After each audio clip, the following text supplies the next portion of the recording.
everyone. I'm Tom Slivick, and welcome to today's news. We're going to be doing a news in-depth segment. I have with me as our guest, Bill Braun. How you doing, Bill? Tom, good to be here. Good to see you again. Yeah, good to see you. Now, you're an engineer.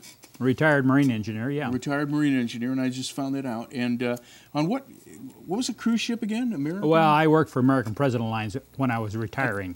At the end, okay. At the end. And basically, what was some of the first steam engines put on ships? Yeah, that was starting back in this latter part of 1700s, early part of 1800s, yeah.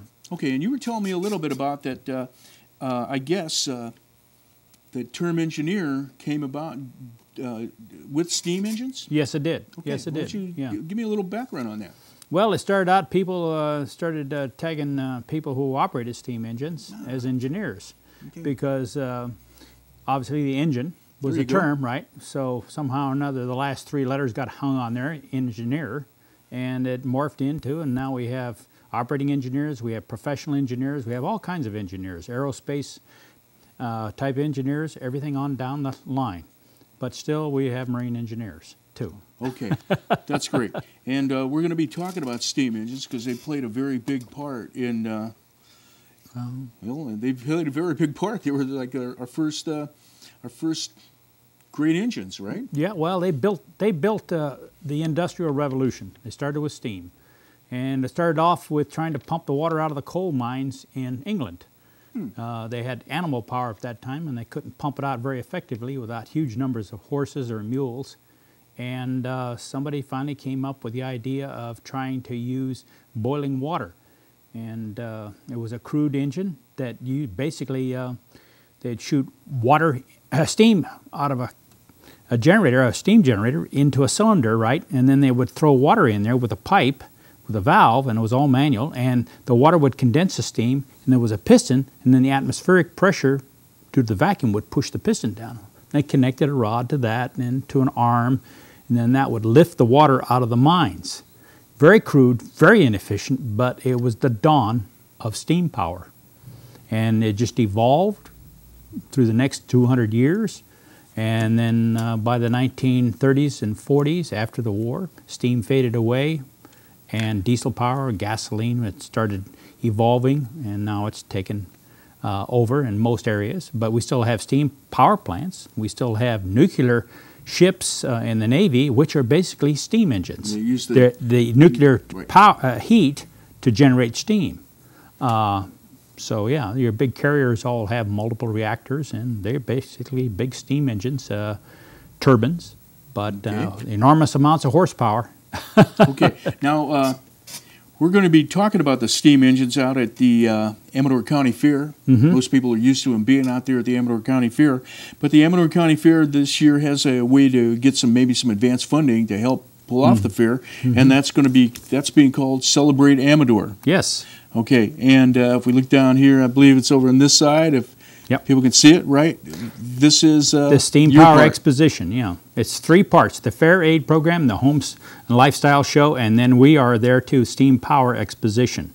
And we will be over there near the sawmill. We'll be showing our engines and running the sawmill and other equipment, and it'll be demonstrating various vintages of steam equipment. Okay, now you brought a lot of really nice pictures. Some the first part of the news, we're going to see some old pictures. These are pictures that come from over 100 years ago. It shows the evolution of logging and how they got the logs out of the woods. And steam engines were one of those, and they basically started by a guy who was a marine engineer. His name was Dolbeer, and he hooked a boiler to a small steam engine and turned what they call a cat head, and they would wrap ropes around it and through gearing, and they would drag logs from where they were dropped in the woods out towards the Dolbeer a logging donkey, and it replaced the donkeys. So then those became steam donkeys. The names got tagged, you know. Okay, now are we looking at any pictures as Tommy started to show? This is a picture. We're about on the third one, huh? Yeah, this is Tell a picture. Us about this one. This is a picture here showing 6 steam donkeys, large units, and they're lined up and they're all steamed up, and they're getting ready to drag themselves into the wood. They would use woods. They would drag themselves in there by taking their cables off their drums, leading them out to a purchase point, and then drag themselves up to that point, and then the cable would go out further, and they would repeat it. So is that like winch? They winched themselves along? Yeah, and this shows one here, a huge amount of cable they could carry on these drums, and the multiple drums on there. These were used as yarders, which that means bringing the logs into where the donkey was from the woods. Then they had what they call jammers, which were the donkeys used to load them onto rail cars from where they were gathered, and then sent off to the mill by rail cars. And it evolved right up through the 1930s. This is shows a spar pole here with a donkey. I was going to ask you, what about all those cabling? It looks to be coming off of a tree that setup there is called a skyline logging operation. You'll see up there in the upper left, looks like a block on the cables up there. That's a traveling carriage. And that would use to lift the logs and bring them towards the donkey from way out in the woods. Sometimes they would log as much as 3,000 feet from that donkey. So they leave one tree up there and use that as a post. Yeah, right. And they would top it off and take all the limbs off it, and then they would rig big blocks to the top of it, and then bring guy wires out to stabilize it, and then rig all their cables from various directions wherever they were logging from. And that was called a set. When all those logs were brought out of the woods in that area, then that set was taken down, all the cables assembled, and then they would move off to another location where the trees had already been dropped and the logs had been cut to length and they were ready to be brought in, or what they called in those days yarding. That was yarding the logs into the landing. Okay, we have another picture. That shows how versatile these donkeys were. They could work on side slopes up or down, and the operator, and they would anchor them there by taking cables out to stumps and cable them off so they wouldn't slide off, and then they would use them wherever they needed to pull the logs up towards where the cable led. You know, I have to ask a question now. Looking at that, and I guess now, did it require water in the steam engine, or was it? Yes, it did. Did it need a constant supply of water? It did, and that water had to be brought from a nearby source, often creeks, you know. And it was brought in a lot of times in the early days by horses or mules. Had water bags, like saddle bags, you know, but the large ones. And that was a constant job. And that was either for the very young in the woods who were just getting started, or the very old that no longer could do the heavy work, the old men. And they would bring the water animals in. And they would load the water tank in the back, which many times was built out of wood. That we see, no, that's the boiler. That's the boiler in the up, and the engine and the winch in the front. But you see that square box all the way in the back of that picture? Right. That's the water. That's a water tank there, where they would take the water out of there and put it in the boiler. And the same there. There's a small tank there on the back of that one. Okay, now this is a smaller outfit here. Yeah, that's a small one. But it's still utilizing maybe that same technique. Is that? It's the same technology. Yeah, it's just a smaller winch, smaller boiler, and a smaller footprint. Same there. Okay. They're splitting their wood right there for the boiler, right alongside. So, in this picture, what is this crew? Who are these people? You know. Well, a lot of them were the crew that operated right there at the donkey engine, or steam donkey. There was always a fireman, and there was a winchman, right? He operated there, and then you usually had a cable tender or two, maybe more.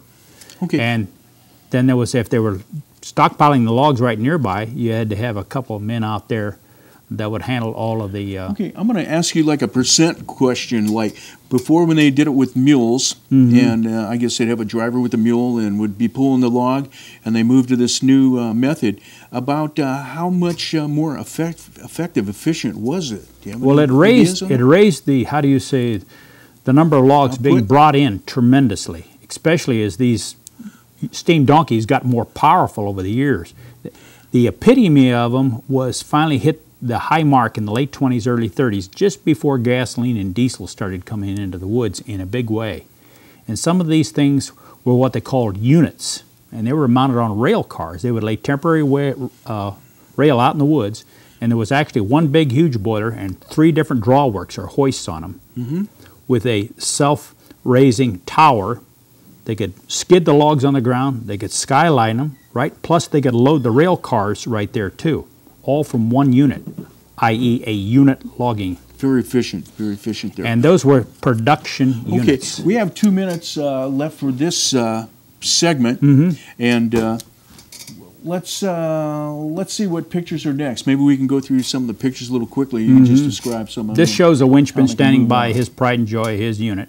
Usually the winchmen were assigned to a unit, and they took great pride in keeping him running. Would this guy get paid a lot more money, and what was an idea of maybe what he made? He would get a lot more than, say, a whistle punk or a choker setter or somebody like that. How did he rise to that position?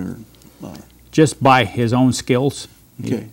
All right, next picture. Oh, this is a great one, huh? Yeah, this shows a rough set, narrow gauge railway out in the woods, and they would lay this track just to get to that stand of timber, and then when it was gone, they would lift up the rails and ties. There's a donkey on the left and one up on the hill up there. One of them is used, the one up on the hills, to bring the logs to that landing. That one on the left, cables went up to a pole which loaded that rail car.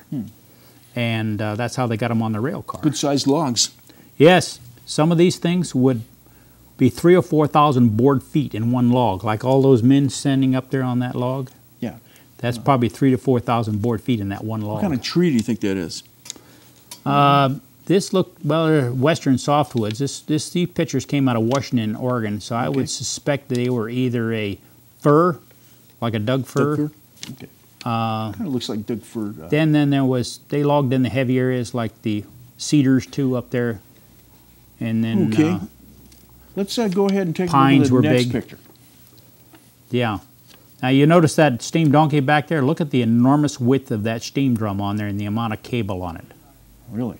These kind of donkeys could pull in from over a half a mile, sometimes 3/4 of a mile. Okay. We have a hard break coming up, Yep. and we're going to take that. When we come back, I think maybe we'll stay on a little bit of this, and then we'll get into the 2011 County Fair. So stay with us. We have a break. Stay with us right here on TSPN.